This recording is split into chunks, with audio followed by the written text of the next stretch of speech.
આવો ભાઈ આવો. શું છે? બસ થઈ ગયું સરસ હો.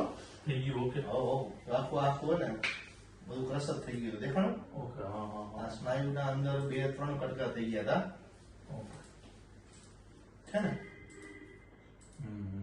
આ એટલે બધું આપણે બીજેથી લઈને નાખ્યું કે? ના ના ના એમને એમ થઈ ગયું ઓકે.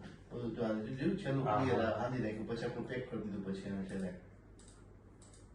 છે ને. મતલબ હાડકાને કંઈ વાંધો નહોતો આવ્યો ને? હાડકાને કઈ વાંધો નથી કાંઈ એટલું બહુ. બીજું કઈ મૂંઝાવા જેવું છે નહીં. ખાવા પીવામાં બધી જમવાની બધી છૂટ. કઈ ખાતું નહીં થયું? બધું બધું બધું જમવાનું. હા હો, બધું બરાબર. આખું આમ અલગ થઈ ગયું હતું એને પછી આપણે હાંધી નાખ્યું. હમ.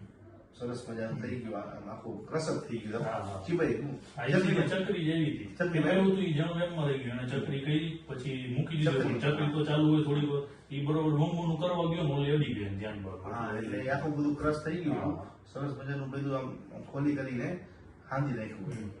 એકદમ સરસ થઈ જશે બરાબર. હવે રેસ્ટમાં ને એમાં કઈ રીતના?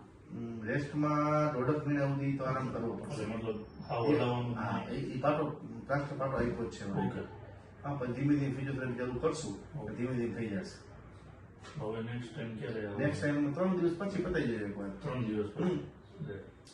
જમવાની બધી છૂટ હમ. બરાબર.